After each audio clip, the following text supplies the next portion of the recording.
সারা রাত মাথায় পানি ঢাললো। আর কি কি করছে কিছুই মনে নেই। জলের ঘরে কোনো কিছুই অনুভব করতে পারিনি। সকালবেলা অবন্তীর ডাকে ঘুম ভাঙলো। তাকিয়ে দেখি আব্বু আম্মু সবাই বসে আছে। অবন্তী নাস্তা হাতে দাঁড়িয়ে আছে। তারপর নিজের হাতে খাইয়ে দিয়ে মেডিসিন খাইয়ে দিল। বাবা বলল, এখন কেমন লাগছে? আমি বললাম, ভালো। তোমরা খেয়েছো? আম্মু বলল, ঠিক মতো খাওয়া দাওয়া করিস না, তাই এমন হলো। বাবা বলল, ডাক্তার বলেছে কয়েকদিন রেস্টে থাকতে। আমি বললাম, ডাক্তার কখন আসলো? বাবা বলল, আরো আগে। তুই ঘুমিয়েছিলি, অবন্তী কল দিয়ে আসতে বলেছে। আমি আর কোনো কথা বললাম না। সেদিন আর কাজে যাইনি। রাতে ঘুমাতে যাওয়ার সময় অবন্তী বলল, সরি। আমি বললাম, সরি কেন?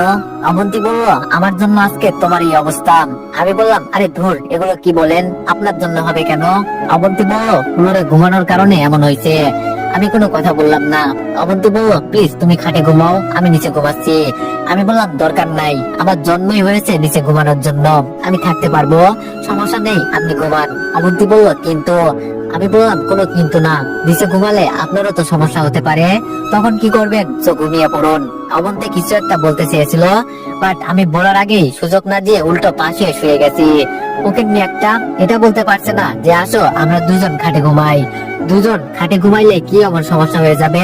আব্বু আম্মু বুঝে যাবে, তাই অন্য রুমেও যেতে পারছি না। দেখবো অবন্তী ম্যাডাম, আপনি কতদিন এভাবে থাকতে পারেন। কয়েকদিন পর মোটামুটি সুস্থ। আবারও কাজে চলে গেলাম। এমন সময় আইমানের সাথে দেখা হলো। আইমান বলল, কিরে দোস্ত, কি অবস্থা? আমি বললাম, এই তো আলহামদুলিল্লাহ ভালো। তোর? আইমান বলল, ভালোই। তোর কাজ শেষ হতে কতক্ষণ লাগবে? আমি বললাম, সন্ধ্যা হবে। আইমান বলল, আচ্ছা, কাজ শেষে দেখা করিস, অনেকদিন তোর সাথে আড্ডা দিই না। আমি বললাম, আচ্ছা ঠিক আছে।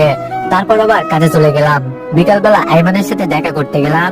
আইমান বলল, আসছিস? আমি বললাম, বল কি অবস্থা? আইমান বলল, এই তো চলছে। এই জানিস, আগামী মাস থেকে তো পরীক্ষা। আমি বললাম, কি আগামী মাসে পরীক্ষা? আইমান বলল, তোর প্রিপারেশন কেমন? আমি একটু হেসে বললাম, পরীক্ষাও তো দেওয়ার কথা ছিল না, তুই তো টাকার ব্যবস্থা করে দিলি, আর বইও তো কিনিনি, প্রিপারেশন কেমন হবে তুই বল। আইমান বলল, তোর ভাই মারা যাওয়ার পর থেকে সবকিছু উলটপালট হয়ে গেছে।